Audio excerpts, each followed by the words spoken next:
Vamos orar, irmãos? Pai amado querido, em nome de Jesus, nós te bendizemos pela tua vontade nas nossas vidas, te bendizemos pela tua graça, te bendizemos pela oportunidade de estarmos aqui reunidos em nome de Jesus Cristo para estudar a tua palavra, para te louvar, para te bendizer, para nos edificarmos mutuamente e principalmente, Pai, para que teu nome seja glorificado. Em nome de Jesus, toma esse momento aqui agora de estudo da tua palavra, nos ajuda a entender como o inimigo nos cerca, como ele quer inibir a tua ação através de nós, e nos dá sabedoria, Pai, a sabedoria que vem do alto, que é dada pela tua palavra, pois dependemos de ti, porque sem ti nada podemos fazer.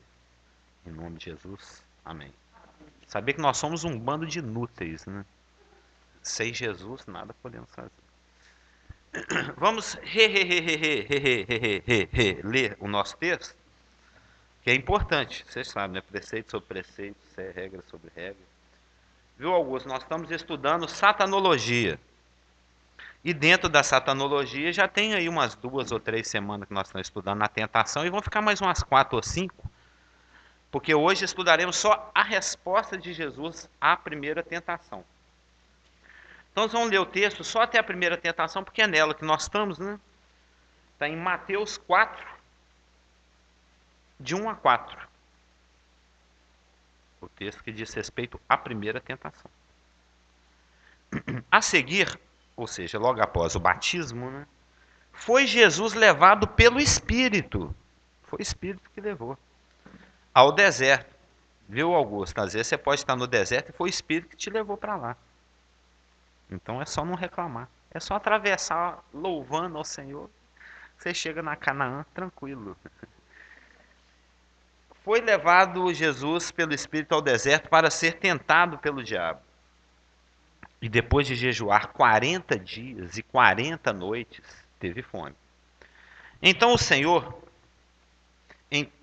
o tentador, aproximando-se, lhe disse: Se és filho de Deus, manda que estas pedras se transformem em pães. Agora o nosso versículo de hoje. Jesus, porém, respondeu: Está escrito: Não só de pão viverá o homem, mas de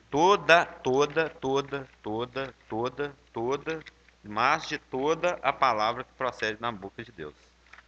Não é algumas passagens que eu acho bonitas, que eu acho mais legal, as que são de bênção, não. É toda. Viu? Toda. O pastor Márcio falava muito disso, né? Sobre viver por toda a palavra.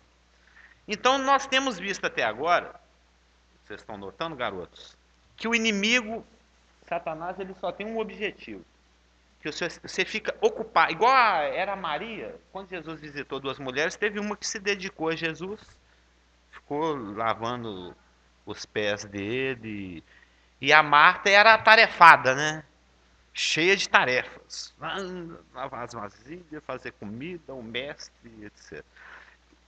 É isso que o inimigo quer, que você fica preocupado com os detalhes. Ocupado ali com o que é secundário, né?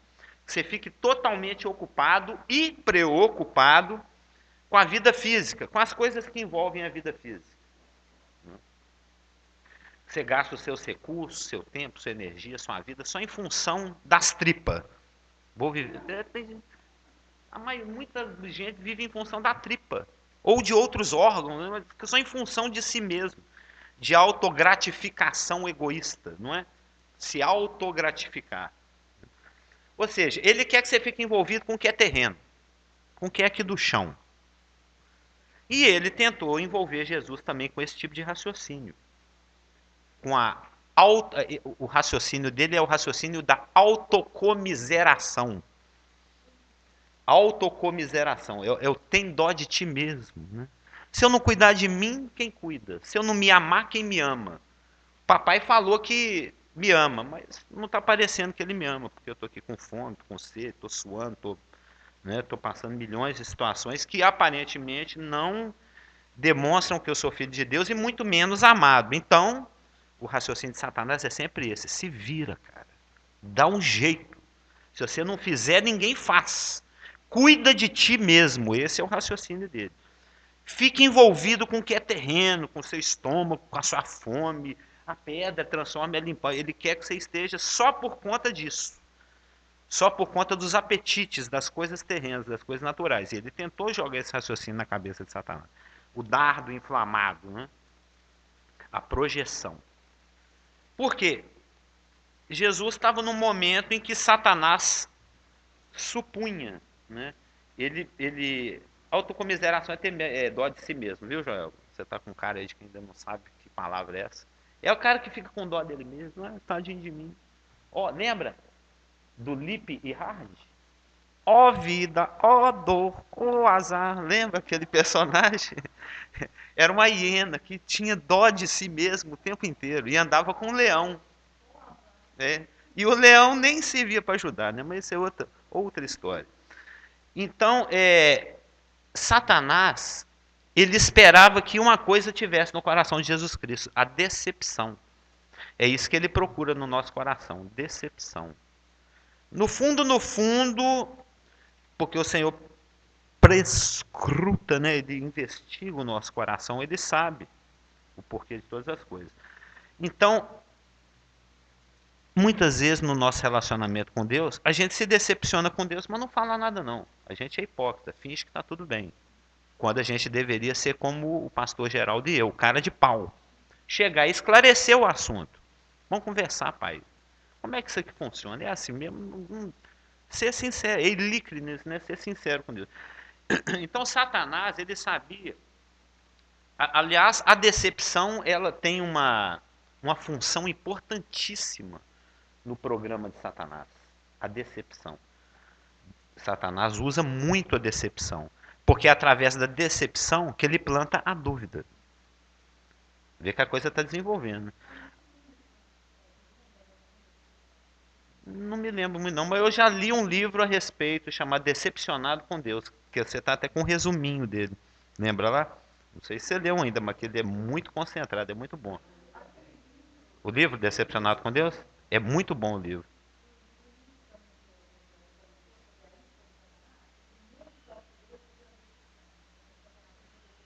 Porque Satanás ele usa a decepção para gerar dúvida no seu coração. Frustração, decepção. Jesus, ele estava crendo que Jesus era um homem como outro qualquer. Tentável, né? Uma Eva, um Adão, um, um Abraão, um Moisés. Não, Jesus era um homem. É o verdadeiro homem. Claro. Não, ele já sabia disso desde Gênesis 3,15. Sim, claro, claro. Porque ele já conhecia Jesus desde lá de cima, como a eterna pessoa do Filho de Deus. Ele sabia, os demônios sabiam que viesse ter conosco o Filho do Deus Altíssimo. Lembra, os demônios se manifestavam, ele era conhecido. O pessoal aqui da terra que não conhecia. Só os da fé, que percebiam. Aquele que recebeu ele lá no templo, quando era criança, Ana, etc. Claro, claro. Da mesma forma, ele estava tentando Jesus Cristo, o homem. Jesus Cristo está aqui se candidatando ao ISO. Lembra o ISO? A certificação. Ele tem que passar por essa prova para se qualificar como substituto vicário, aquele que substitui o homem. É o assunto de Lucas, apresentar Jesus como o homem ideal, né? O homem que nos substitui.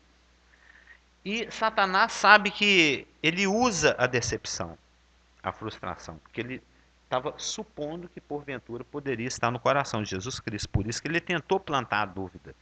Satanás sempre se aproxima, a gente já falou assim sobre isso.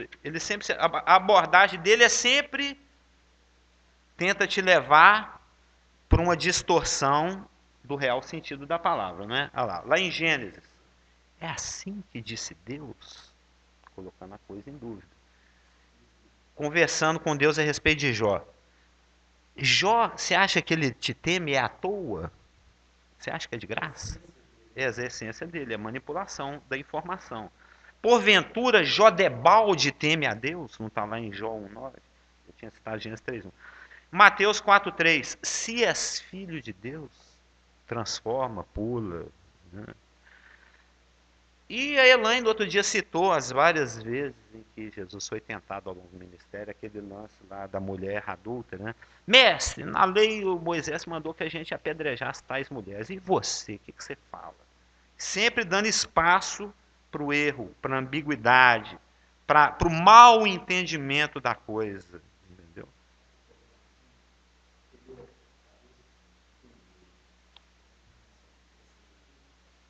O Augusto quer entender. Eu estou falando para toda gravando.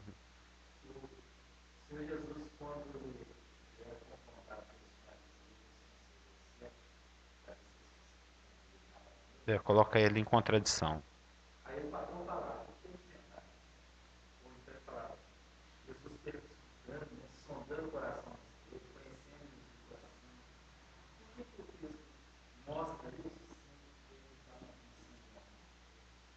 Sendo que ele está por quê? Exatamente. É, não, não, ele é a questão do quando e como que nós vamos ver no domingo que vem. Tem certas atitudes, certas práticas que conforme o quando e o onde ele é necessário e é algo que Deus quer que você faça, como ele pode ser pecado.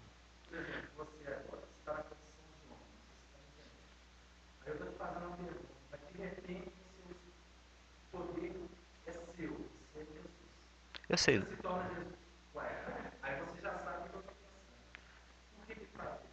Não, não é assim que a coisa funciona. A coisa tem que funcionar de uma tal maneira que nós também possamos fazer da forma como ele fez. Por exemplo, se Satanás tivesse conseguido convencer Jesus Cristo a transformar pedra em pães, ele já se desqualificaria. Ele não poderia ser o nosso substituto. Por quê?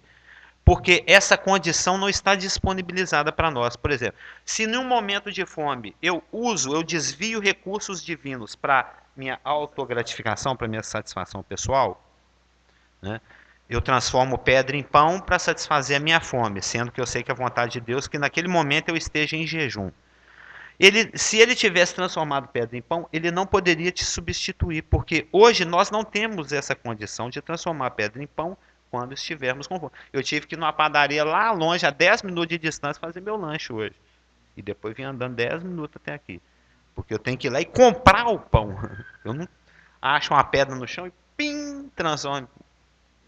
Não é assim que a coisa funciona. Então, ele teve que. Cristo tinha obras preparadas de antemão para que ele andasse nelas. Assim como nós. Ele tinha um script.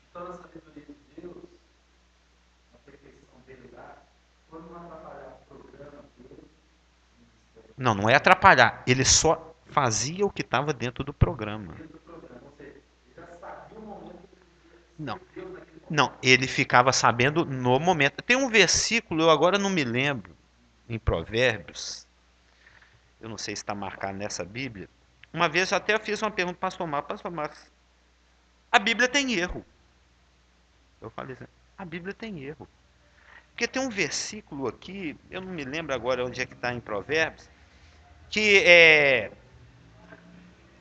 ele fala mais ou menos assim, eu lembro o texto, mas não lembro onde está. Não responda ao tolo segundo a sua estultícia. Não, não responda ao tolo segundo a sua estultícia. E no versículo seguinte fala assim: responda ao tolo segundo a sua estultícia. A sua estupidez, né? Não converse com o idiota falando idiotices. E no outro versículo converse com o idiota falando idiotices. Eu falei, tem dois versículos, um ao lado do outro falando de totalmente o contrário. Eu perguntei, pastor, mas qual dos dois que eu rasgo? Qual que eu apago? Qual que eu passo corretivo e qual que eu deixo? Eu falei, não, deixa os dois. Porque vai ter momentos em que o Senhor vai querer que você haja de uma forma e vai ter momentos que o Senhor vai querer que você haja de outra forma. Conforme o quando e o como.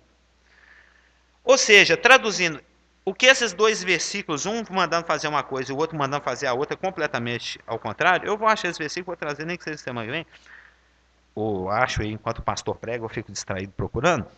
É, fala o seguinte, o pastor me respondeu assim, aguarde informações circunstanciais. É isso que o Espírito Santo está falando. Aguarde. Na hora eu te falo. Por isso que você tem que estar linkado com o Espírito. Por isso que a palavra fala, não vos embriagueis com vinho. A questão não é o vinho, ou a tequila, ou o conhaque, ou a maconha, ou o LSD. A questão aí não é a substância, ou o uso, ou o não uso. A questão aí é a quem você entrega o controle. Quem te controla?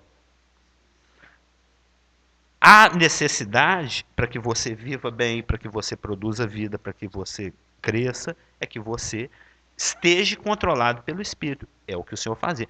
Jesus Cristo era um homem cheio do Espírito. Nós somos homens que temos o Espírito disponibilizado para dele nos enchermos. Então, se você, assim como Jesus Cristo, andar guiado pelo Espírito, cheio do Espírito, ele fala: vocês vão fazer coisas que eu faço ou até maiores. O Espírito é que vai te iluminar na circunstância em que você está. Ele vai ser o seu GPS. Ele vai falar assim: vira para a direita, vira para a esquerda. Ele levantou o dedo primeiro. 26, você já conhecia também, né? Eu vivo marcando esses versículos e Salmos, Provérbios. Provérbios cantados. São 26, 4 e 5. Aguarde informações. Aqui, ó. 26, 4 e 5. Não respondas ao insensato segundo a sua estultícia, para que não te faça semelhante a ele. E no seguinte: ao insensato, responde segundo a sua estultícia, para que não seja ele sábio aos seus próprios olhos. Ou seja, Espírito Santo, qual que eu rasgo? Qual que eu apago?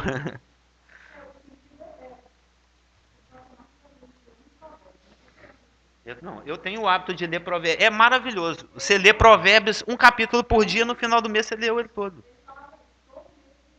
Eu tenho esse hábito. Eu gosto disso. Eu amo provérbios. Provérbios é um salva-vidas. É.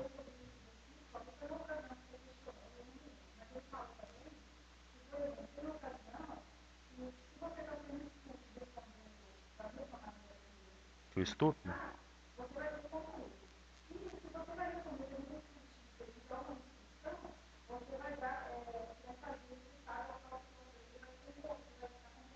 Ele vai se achar. Exatamente. Ou seja, cada circunstância é uma circunstância. Então ele era um homem cheio do Espírito. E conforme o Espírito falava assim, pode usar o poder agora. Ele usava. Não usa agora. Agora eu quero que você fique calado. Agora eu quero que você anda. O Pedro lá, levanta, anda. Não. Sim. Aqui, agora. Hum.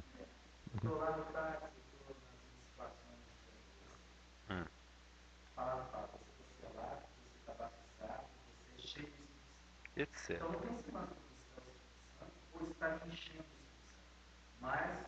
Não, estar cheio do Espírito é estar controlado. É, controlado.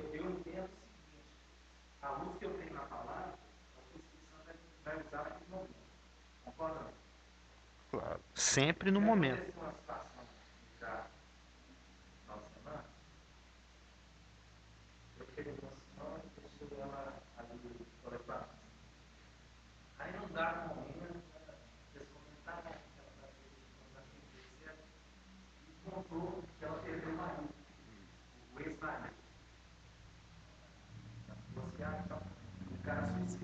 Hum, claro.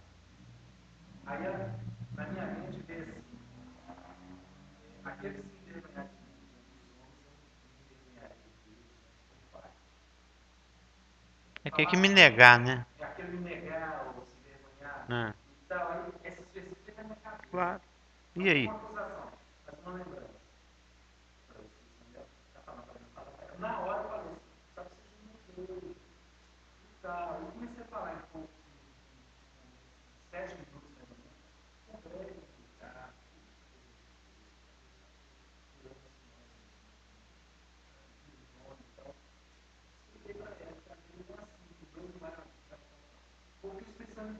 Claro.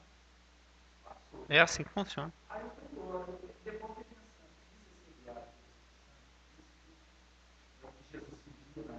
Claro.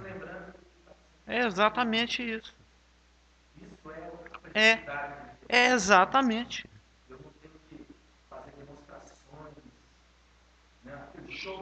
Não, muito pelo contrário. Se você fizer isso, você vai gerar incredulidade. Lembra do que nós falamos semana passada? Shows pirotécnicos, manifestações de poder, gera incredulidade, não gera fé. Elas confirmam a fé, mas não gera.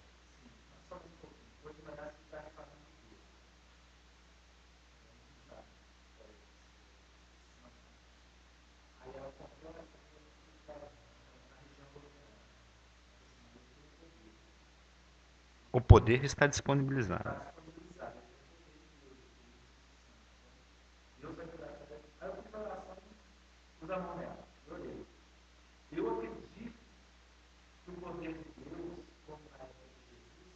Como em qualquer época. Sim. Isso é viver a vida. Claro, é lógico. Óbvio. É, não, sempre dentro da palavra, está dentro da vontade de Deus. Lógico. Você tem essa coerência. Você tem essa. Claro. É exatamente isso. Viver como Cristo viveu. Como Cristo viveu? Como alguém que se esvaziou da sua divindade. Ele era um homem que andava cheio do Espírito. Mesmo quando ele fazia grandes manifestações, levantava um defunto, era um homem cheio do Espírito fazendo aquilo, não era Deus. Era o homem Jesus fazendo pelo poder de Deus. Vai levantar uma palavra.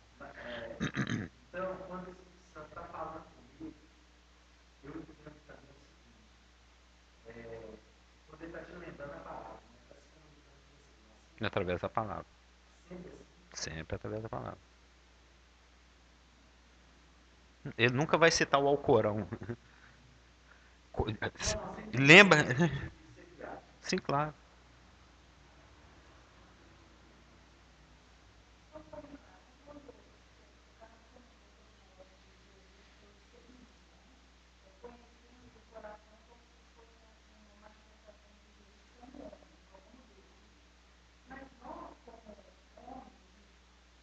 Ele estava usando a mente de Cristo, que nós temos também.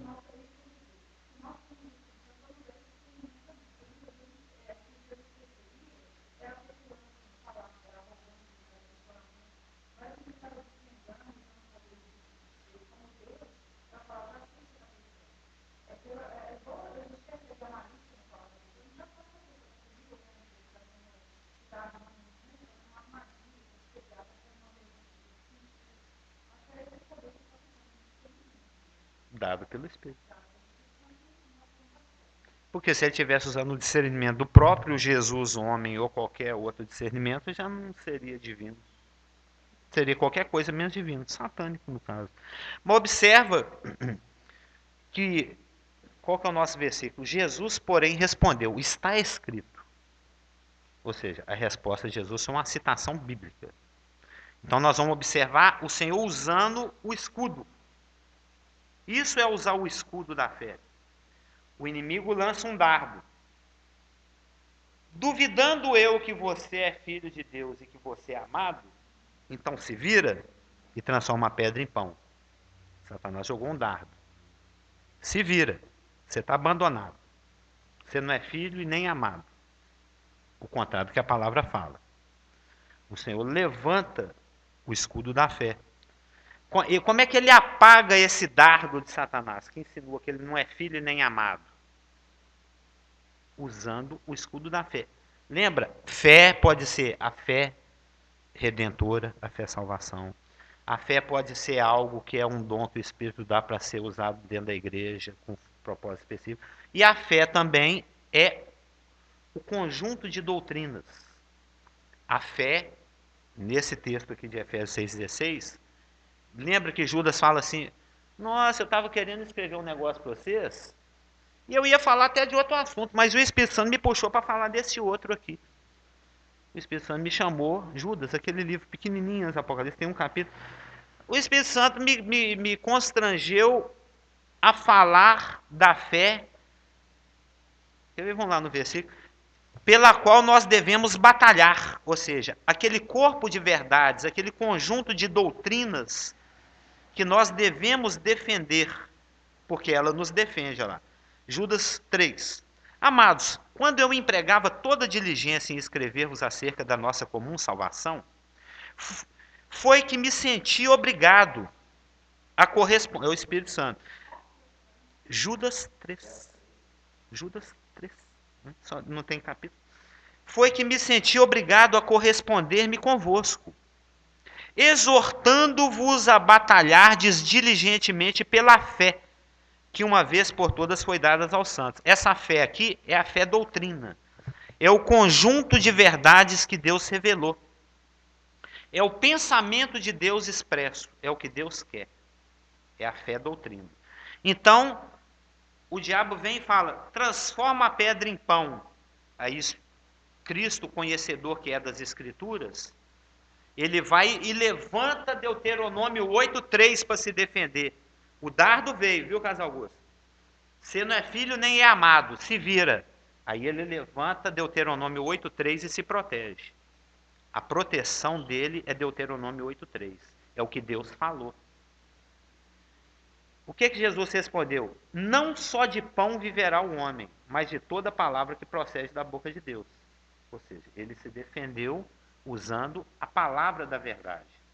E o que Deuteronômio 8:3, que diz, nem só de pão viverá o homem, mas de toda palavra que procede da boca de Deus. Essa passagem, ela declara, foi muito bem escolhida por Cristo para se defender, né? O escudo que ele levantou foi apropriado. Por quê? Porque esse versículo declara a prioridade da palavra de Deus. 8:3. Ou seja, a palavra de Deus, estar alimentado dela é mais importante do que estar alimentado com um hambúrguer.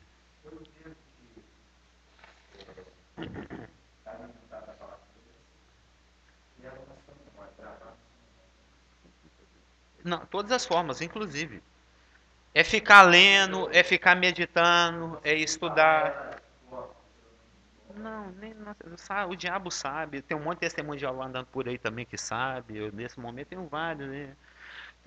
Não é o conhecer, é o conhecer, viver, praticar, ter intimidade, entendeu? E nós observamos que esse texto fala de dois alimentos, fala de pão e fala de palavra, não é verdade?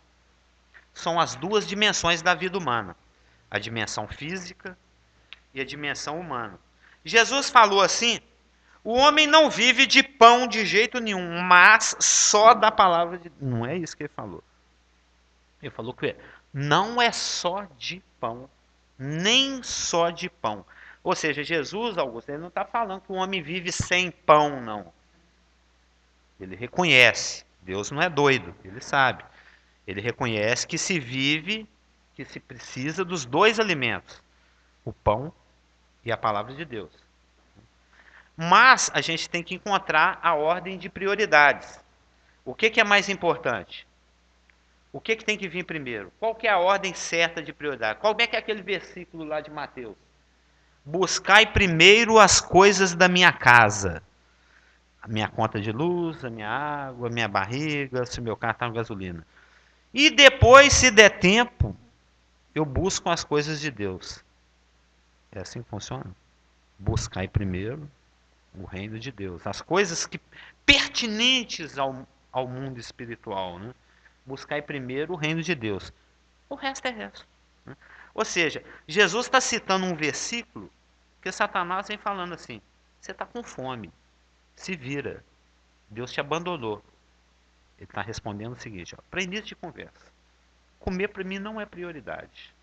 Então você já está enganado a meu respeito. Você acha que eu estou preocupado com a minha barriga? Eu estou preocupado na minha comunhão com o Pai. E o Pai me falou que é para ficar aqui sentado, passando fome, escutando suas besteiras. Esse era o script de Deus. O Espírito levou Jesus para o deserto para ser tentado pelo diabo. Então a vontade de Deus é que ele estivesse em jejum, no deserto, suportando tudo que tinha que suportar, inclusive esse chato aqui falando na orelha dele. Então, Satanás vem e fala: você está abandonado, fica decepcionado, Deus não te ama mais. Aí ele responde, ele levanta o escudo da fé, o dardo não chega nele lá. Comer para mim não é prioridade. Porque Deuteronômio 8:3 fala que a nossa prioridade deve ser aquilo que envolve o mundo espiritual, aquilo que sai da boca de Deus. Por isso que ele jejuou. O jejum era a demonstração prática dele de que ele cria assim. Ele cria que a palavra de Deus era prioritária, que obedecer à vontade de Deus era prioritário, era mais importante do que se alimentar. Tanto é que tinha 40 dias e 40 noites que ele não comia. Era uma demonstração prática daquilo que ele estava crendo, entendeu? Ou seja, o jejum é a renúncia, isso eu li uma definição em algum lugar. O jejum é a renúncia espontânea ao legítimo direito de se alimentar, numa demonstração de que a vida espiritual é mais importante e prioritária para mim naquele momento. Então, quando você faz jejum, você não. Muita gente, você sabe, 99,999% dos crentes faz jejum para manipular Deus. Senhor, fiz minha parte, estou passando fome, agora você se vira. Agora você me dá o que eu estou querendo. Que eu estou aqui sofrendo. Mas não é. Quando você faz jejum, unicamente você está demonstrando para Deus que reconheço que me relacionar contigo é prioritário. Por isso, momentaneamente, por 1 hora, 2 horas, 12 horas, 40 dias, eu abro mão de me alimentar. É renúncia espontânea, né? É algo que você tem que querer. Ao legítimo, lembra que Satanás falou, é legítimo, você tem direito. Você tem direito de comer. Mas o jejum é uma renúncia voluntária, espontânea, ao legítimo direito de se alimentar. Quer que complete a frase? Numa demonstração de que a vida espiritual é mais importante, ou prioritária. Ou seja, o que o texto diz? Não só de pão viverá o homem, mas de toda a palavra que procede da boca de Deus. Ou seja, é dela que nós prioritariamente precisamos. É da palavra de Deus. Tem gente que não entende isso. Tem gente que acha que isso é religião. No entanto, aí tem um outro contraponto. Né? Tem um monte de duplas por aí andando que eu vi gurinha desse. Testemunho. No entanto, muitas palavras que chegam aos nossos ouvidos não procedem da boca de Deus, procedem de outras bocas. Né? São os dogmas católicos, dogmas presbiterianos, dogmas batistas, que é tudo o mesmo lixo. Né? É tudo humano. Né? Se não tem fundamento na palavra de Deus, é humano. Aí tem palavras que saem de outras bocas. Sai da boca do cara que cria dogma, os falsos ensinos. Odeio as tradições. Né? Uma vez eu e o Clésio pregando para uma pessoa, um católico, muito católico. Aí, citando Bíblia, ele também, muito conhecedor de Bíblia, seminarista. Ele citando Bíblia, ele citou os livros apócrifos, né? Citou os livros apócrifos, citou tradições católicas, o Papa João, não sei o que, falou no ano de 1800 e tal. Aí o Clécio falou, não, mas a nossa base só pode ser a Bíblia. Aí falou assim, esqueci que vocês evangélicos só tem a Bíblia, vocês não têm a tradição. Esqueci que vocês são pobres. Esqueci que vocês são incompletos. Ele tipo esnobou a gente. Ou seja, tem gente que coloca no mesmo nível de prioridade e igualdade de autoridade as tradições, os dogmas, junto com a palavra de Deus. Mas não é. Você tem que viver de toda a palavra que sai da boca de Deus. O dogma, o falso ensino, a tradição, a orientação humana, a religiosidade, os conceitos mundanos. Isso aí nós não temos compromisso com isso, não. Nosso compromisso é com o que procede da boca de Deus, que é isso que te livra. É isso que gera vida.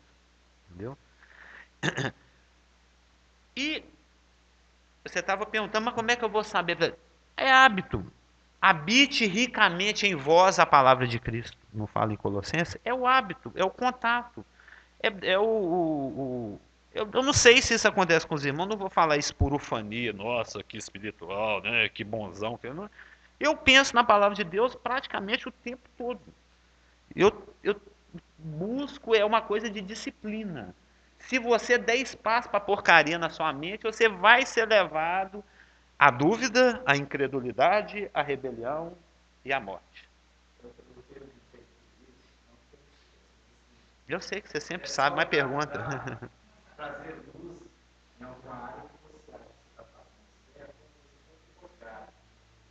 O que é muito relativo essa questão de certo e errado. O crente não vive pelo certo e errado, vocês sabem disso, né? O crente vive pelo que gera vida e gera morte. Meditar.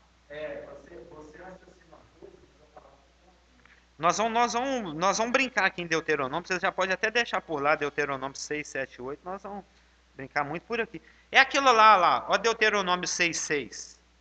Estas palavras que hoje te ordeno estarão no teu coração. Tu enfiarás ela lá dentro do teu filho, né? Inculcarás. Enfiar lá dentro da cuca dele. Inculcar. E delas falarás, assentado na tua casa, andando pelo caminho, ao deitar-se, ao levantar-se. Atarás como sinal na tua mão, na tua testa, nas tuas portas. Ou seja, é uma coisa que tem que estar presente o tempo todo. Não é tem que. Se ela não está presente, é como entrar na fila da sopa sem o prato. É uma coisa incompleta. Ela é necessária. Se você não acordar, você não se serve. Então, a gente tem que se habituar com a palavra de Deus. Porque quando essas porcarias chegar no seu ouvido, será que você é filho de Deus? Não. Será que Deus te ama? Será que isso? Será? É assim que disse Deus? E ele vier com as dúvidas, com as decepções, com as incredulidades. Como é que é?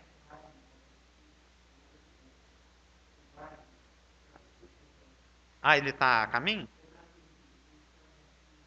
E ele está onde? Ele está onde? Ah, está chegando. E o que Jesus fez em relação às palavras do tentador? Ele usou o escudo da fé. Por quê? Porque ele tinha intimidade com a palavra, porque ele conhecia a Bíblia. Quanto mais você se familiariza com a palavra de Deus, mais difícil é de Satanás conseguir algum êxito com a sua pessoa. Isso é óbvio, né? Então, o quê? Mas é assim que funciona. Você convive com a palavra de Deus, medita, estuda, nós estamos aqui estudando. No meio da semana, Satanás vai jogar um dardo, uma projeção na sua mente e falar: você está brincando comigo, né? Cansado de saber pela palavra de Deus que isso aí é mentira. Não cola. Né? Mas se você é um bobão que não estuda a palavra de Deus, que só carrega a Bíblia, nem abre, não estuda, não lê, não medita, não pratica, depende só do que o pastor fala domingo, se ele falar, né, que tem igreja aí, se o pastor falar, não costuma nem ser Bíblia, né? É que um monte de crente, esquálido, né? Magricela, com fome, aqueles crentes da Etiópia, morrendo, né? Os inimigos jogam um dardo assim, derruba 20 de uma vez. Ninguém sabe Bíblia. Entendeu? Então, as palavras do Senhor, e agora que nós vamos aqui, Deuteronômio, que ele citou, elas têm que ser entendidas dentro do contexto em que elas foram faladas. Está lá em Deuteronômio. E nós vamos ver, sim, só terminar a frase, nós vamos ver que Jesus recusou a proposta de Satanás de transformar a pedra em pão por 6 motivos, baseados todos em Deuteronômio, o contexto do versículo. Pode perguntar.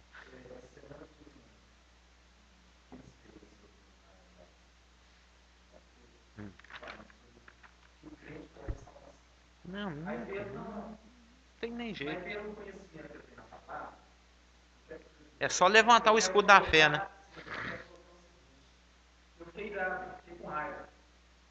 Você vai ficar com raiva porque o adventista guarda o sábado, porque o testemunho de Jeová.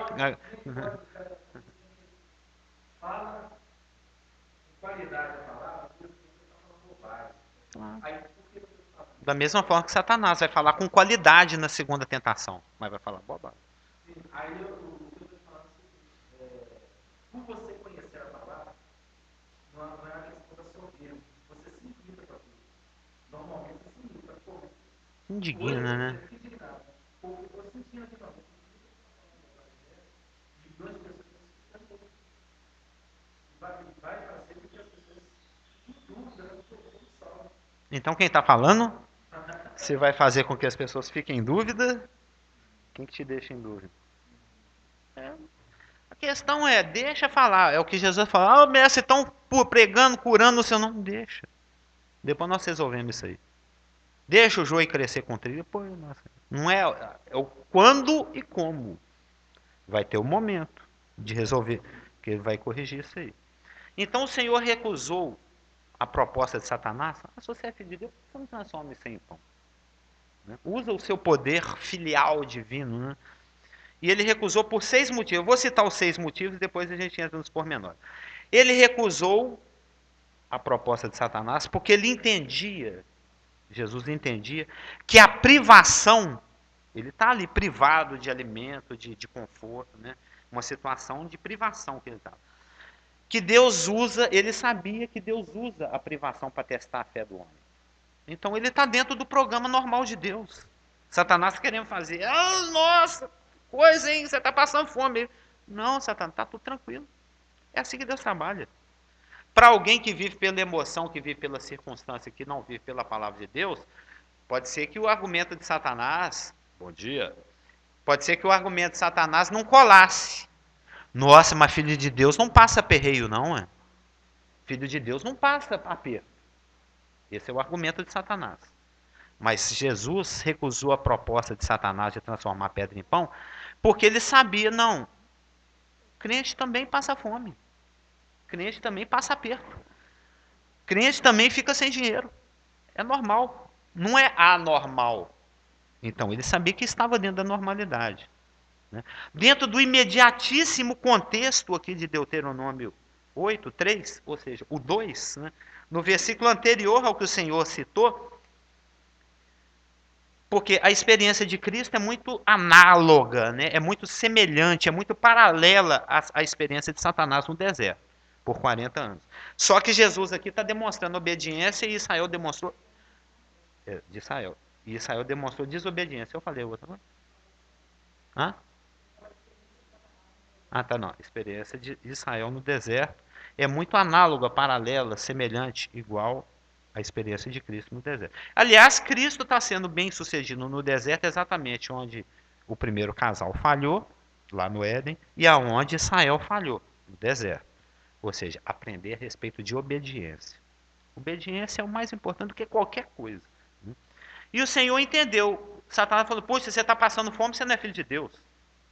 Mas Jesus, essa não colou, porque ele sabia, através de Deuteronômio 8:3, que a prioridade é a palavra de Deus. E no seu contexto imediato, que é o versículo 2, que Deus usa a privação para testar a sua fé. Ele te faz passar aperto mesmo para ver, para o seu coração se revelar. Olha o contexto, versículo 2. Recordar-te-ás, Deuteronômio 8:2, de todo o caminho pelo qual o Senhor teu Deus te guiou no deserto estes 40 anos. Para que ele fez isso? Guiou Israel 40 anos no deserto. Para te humilhar. Para te... Qual que é a palavra? Lembra lá? Perazo. Para te perazar. Tentar no bom sentido, porque a tentação da parte de Deus, tentação entre aspas, né? Que a palavra perazo serve tanto para Satanás quanto... A tentação da parte de Deus, ela apela para a credulidade, para a fé. E a tentação da parte de Satanás apela para a incredulidade. Nós falamos sobre isso. Uma quer que você viva de acordo com a vontade de Deus e a outra quer que você vá contra a vontade de Deus. Então Deus está testando, ele está perazando Israel. Na realidade, aqui é o Velho Testamento, o verbo aqui é nissá. Mas ele é correspondente ao verbo grego peirazo. Tanto é que a Septuaginta, que é a tradução grega do Velho Testamento hebraico, substitui nissá por peirazar, né? Então, o Senhor te conduziu para o deserto tal para te humilhar, para te peirazar ou nissar, né? para te provar, para saber o que estava no teu coração, se você guardaria ou não os seus mandamentos. Então, Jesus sabia, através de Deuteronômio 8, 2 e 3, que passar aperto é normal. Filho de Deus também passa aperto. Então, Satanás, essa não colou. Você está falando que isso tudo, essa fome que eu estou passando aqui, é uma demonstração de que Deus não me ama e que eu não sou filho dele. Mas a palavra me diz o contrário. A palavra me diz em Deuteronômio 8, 2 e 3, que Deus usa as privações para que o meu coração se revele, para testar a minha fé. Então está dentro da normalidade, não conta. Essa tentação não colou. Outro motivo porque o Senhor não atendeu a sugestão de Satanás de transformar pedras em pães. Porque ele entendia pela palavra que é através do caminho da privação que você chega muitas vezes na bênção. O modus operandi invariavelmente é esse. Antes de uma bênção, Deus te faz passar por um caminho de privação. O próprio contexto de Deuteronômio 8 fala isso. Vamos lá no verso 15 e 16. Que te conduziu, o Senhor conduzindo Israel, por aquele grande e terrível deserto. Não é a coisa, como dizia um amigo meu, não é batatinha não. Que hoje nós estamos aqui nesse conforto. Olha que maravilha. Uma salinha e tal. Pensar que há 20 séculos atrás, 19 séculos, 18 séculos e 3/4 atrás, 20 séculos atrás, a igreja, nesse exato momento, que ela também se reunia aos domingos, estava ali se reunindo ali dentro de um túmulo, com aquele cheiro de cadáver, a Elaine matando a barata que está passando na cadeira, que ela está sentada, o rato passando em cima do pé do pastor Geraldo e do Isaac. Era assim que a igreja se reunia 20 séculos atrás, nas catacumbas, que eram marcadas com aquele peixinho. Saber aonde que vai ser a reunião, onde que é o culto? Vai ser na catacumba 1A. Não era? Olha que conforto que nós estamos nele aqui, gente. Em relação, imagina todo mundo amontoado dentro de uma tumba lá. Aqui tem até do Bonfim, dá pra gente ir lá. Lá tem um lugar bacanão lá, grandão, uns mausoléu grande. Ainda é assim, ainda assim. Tem lugares no mundo que ainda é assim. É a igreja de Esmirna, perseguida. Ou seja, muitas vezes é através da privação que você chega na bênção. Estávamos lendo aqui, né? Te conduziu por aquele grande... Lembra que quando Deus dá uma prova, tudo ao redor atravessa o rio. Mas o rio está aquela enchente, parecendo o Rio Arrudas no dia da cheia, né? Tem que pôr o pé primeiro. Leva para o deserto. Não é só deserto, não. Tem grandes e terríveis escorpiões, serpentes abrasadoras, secura, não havia água, etc. Tudo de ruim. E por que Deus levou Israel para essa situação? Lembra que no deserto, verso 16, te sustentou com maná, que teus pais não conheceram, para te humilhar, para te provar e, afinal, te fazer o bem. Ou seja, era um caminho de aprendizado. Tinha coisas que Israel precisava aprender no deserto, para que quando ele entrasse na terra prometida, ele não pisasse na bola. Porque se ele tivesse aprendido a obediência nesse intensivão de férias que Deus fez com eles, lá no deserto de 40 anos, eles teriam entrado na terra prometida com o coração ligado ao coração de Deus, dependentes de Deus, entendedores da importância de se viver daquilo que procede da boca de Deus, e não teriam se misturado com a idolatria dos cananeus. Mas eles se misturaram com a idolatria dos cananeus exatamente porque eles não aprenderam essa lição. É só ler todo o contexto. Um terceiro motivo porque Jesus recusou a proposta de Satanás, não é porque ele não podia fazer, não. Se ele quisesse, ele transformava a pedra, não era em pão, não. Transformava era em brioche, era em torta de mousse de limão, que no deserto é mais refrescante. Era no que ele quisesse. Então não é que ele não podia, é porque ele não deveria. Nós vamos ver na semana que vem a questão do quando e do como. Né? Por quê? Porque seria errado fazê-lo. Visto que ele estava sob a instrução do Espírito Santo. Lembra que nós vemos lá as preposições gregas? Que Mateus fala uma coisa, Marcos fala outra e Lucas fala outra. Mas se completando. Mateus fala que ele foi levado pelo Espírito ao deserto. Marcos fala que foi para o deserto. E Lucas fala que foi em o deserto, né? A contração da preposição com artigo. Em o, no deserto. Ou seja, era o Espírito que levou ele ao local, mas o conduziu no local. Ele era guiado pelo Espírito. Então, se ele está sob a instrução de Deus, que ele está sendo guiado pelo Espírito, e se ele está dentro da vontade de Deus, porque foi Deus que o levou ao deserto para ser tentado, então sair dessa privação é sair da instrução ou da vontade de Deus. Portanto, é errado. Então, ele ia sair do que Deus queria para ele naquele momento. Tanto que após a terceira tentação, os anjos vieram e o serviram. Era o momento que Deus tinha separado para ele se alimentar. Não quando Satanás mandasse. Não de acordo com a agenda de Satanás. Ele tinha uma agenda do Pai para seguir. Uma agenda. E essa agenda previa que aquele momento deveria ser um momento de privação.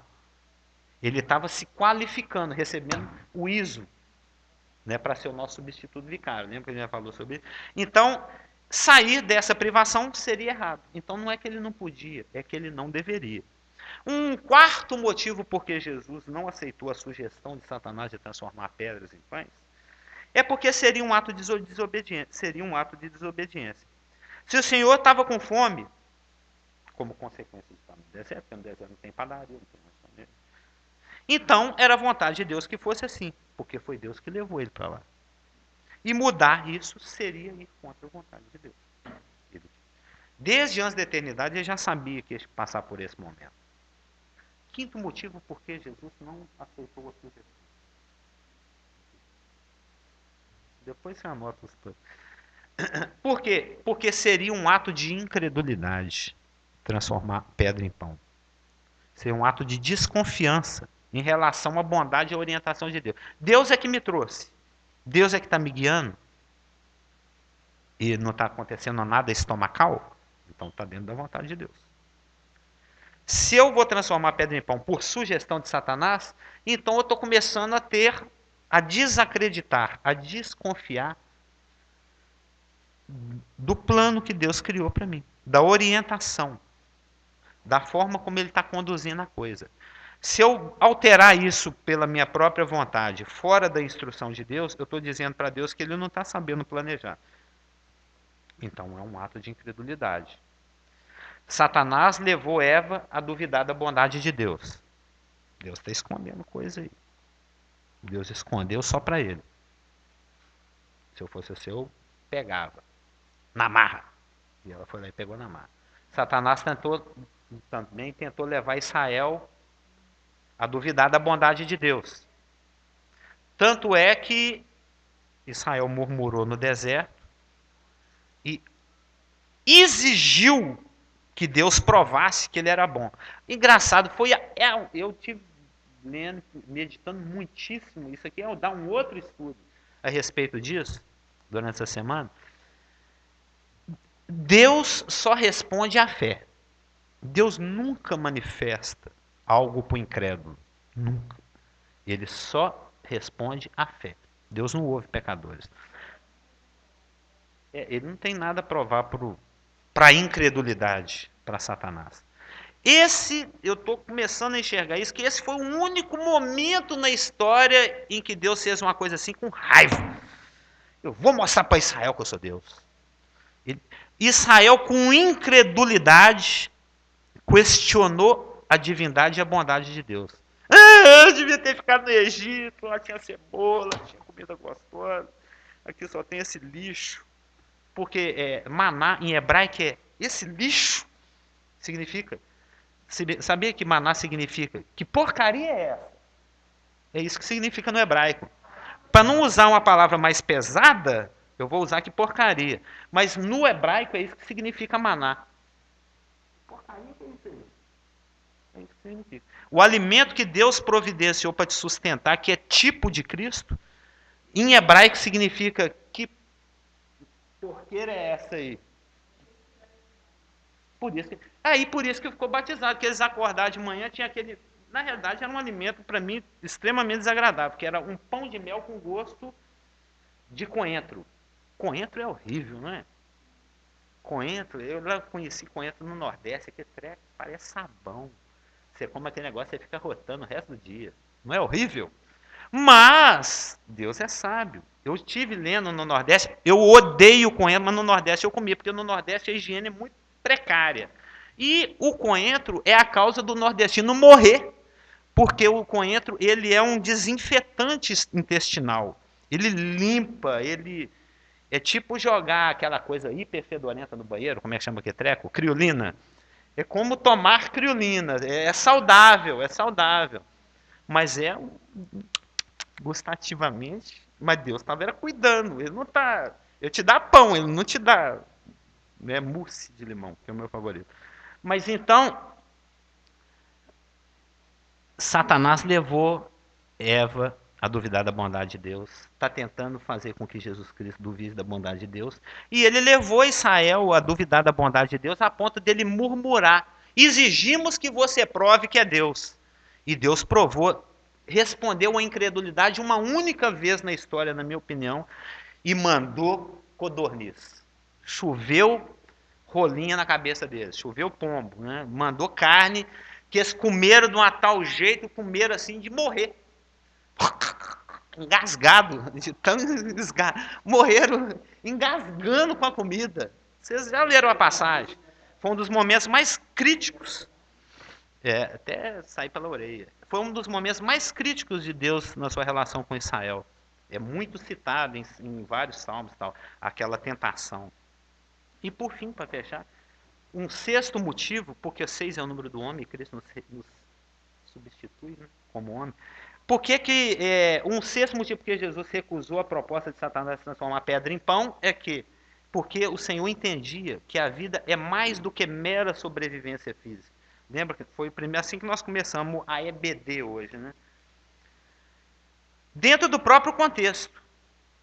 Ou seja, se a vida é mais do que mera sobrevivência física, então ela deve ser mantida mais do que por mera comida física. Ou seja, pela comida espiritual, a palavra que procede da boca de Deus. Em Deuteronômio 4:1, tudo é o contexto de Deuteronômio 8. O Senhor fala assim: ouve os estatutos de Deus, a fim de que possais viver. Ou seja, obediência está ligado à qualidade de vida. Qualidade de vida não está ligado se o produto é Nestlé, se o produto é europeu, se tem selo de qualidade, se está dentro da validade, não. Qualidade de vida está ligada à obediência à palavra. Deuteronômio 4:1. Ouve os meus estatutos para que possais viver. Deuteronômio 4:10. Dei os meus mandamentos para que me temam todos os dias que vivem na terra. A questão da qualidade de vida ligada à questão da obediência à palavra. Deuteronômio 4:40. Guarda, pois, os mandamentos para que te vá bem a ti e para que prolongues os teus dias na terra. Ou seja, longevidade e qualidade de vida estão diretamente ligados à obediência à palavra de Deus. Não ao fato do alimento ser clean, bonitinho, garantido, o físico. Em Deuteronômio 5:33 e 6:2 e 3, que dizem a mesma coisa, fala o seguinte: andareis em todo o caminho que o Senhor Deus vos manda. Para quê? Para que vivais. Para que bem vos suceda, e para que o Senhor prolongue os seus dias na terra. Ou seja, a longevidade, a qualidade de vida e o sucesso existencial estão ligados à obediência à palavra de Deus. Ou seja, vida e obediência ao que sai da boca de Deus andam juntas. Vida exige obediência. Obedecer à palavra de Deus traz mais benefícios do que um bom PF. Essa é a minha conclusão. Viu, Carlos Augusto? Obediência à palavra de Deus traz mais benefícios do que um bom PF. Ali tem a vitamina A, B, C, D, o cálcio, o fósforo. São benéficos. Mas obedecer à palavra de Deus é mais benéfico ainda.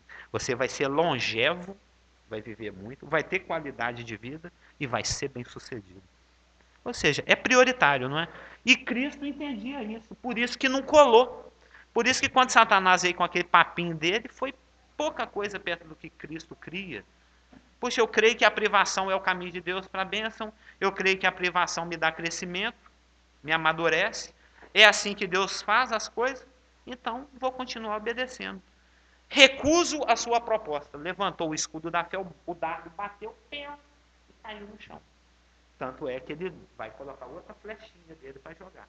A primeira não colou. Vamos tentar de novo. Aí na semana que vem veremos a segunda tentação. Amém? Passou a hora por nós. Amém?